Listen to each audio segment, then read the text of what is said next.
Слово обращению к главе нашей республики Калиматову Мохаммад Али имеет Плеев Мохаммад Рашид, член Совета Кыргызского народа. Исполняющим обязанности главы Республики Ингушетия Калиматову Мохаммад Али Макшарипович. Уважаемый Мохаммад Али Макшарипович, общеизвестная истина, чтобы искоренить зло, нужно знать о причинах его возникновения. Так вот, отсутствие согласия между общественностью и властью, в скобках, главы и парламентом и правительством, начало усугубляться с первых дней прихода к власти Юнузбека Евкурова. Его публичное заявление о том, что пригородный район и город Владикавказ являются законной и неотъемлемой территорией Осетии, постепенное снятие с повестки дня возвращения вынужденных переселенцев в места прежнего проживания, полное непротивление российской национальной политике, осуществляемой в Осетии в отношении ингушского народа, выражающейся в тезисе о невозможности совместного проживания ингушей и осетин, вот неполный перечень причин размежевания общественности и власти Ингушетии. Отторжение общественностью политики, осуществляющей руководством РИ в области социальной, политической, экономической, правовой сферы, нарастало из года в год. Но закономерный и неотвратимый взрыв общественного возмущения произошел в сентябре 2018 года, когда глава РИ подписал соглашение с главой Чеченской Республики об установлении границ между двумя республиками, в результате чего соседние республики были переданы около 20% исконно ингушских территорий.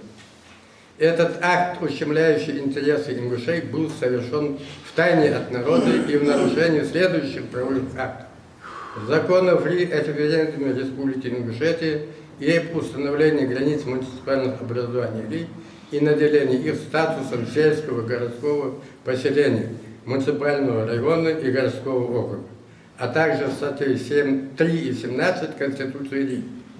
Особо следует остановиться на статье 10 Конституции РИ, где сказано: земля, ее недра, другие природные ресурсы используются и охраняются в РИ как основа жизни и деятельности проживающих на ней народов.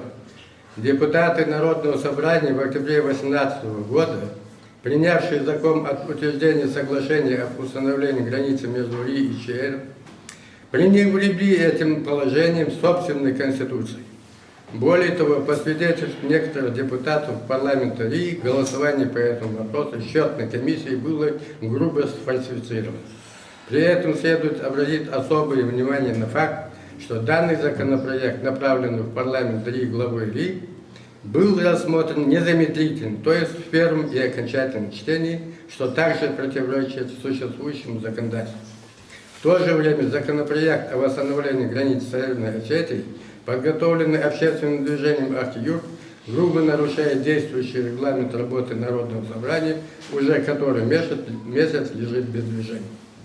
Ингушская республика является самым малоземельным и густонаселенным субъектом Российской Федерации. Вместе с тем, ее недра богаты природными ресурсами, а горные территории, в том числе и переданные Чеченской Республике, изобилуют уникальными памятниками культуры, являющиеся культурным наследием ингушского народа.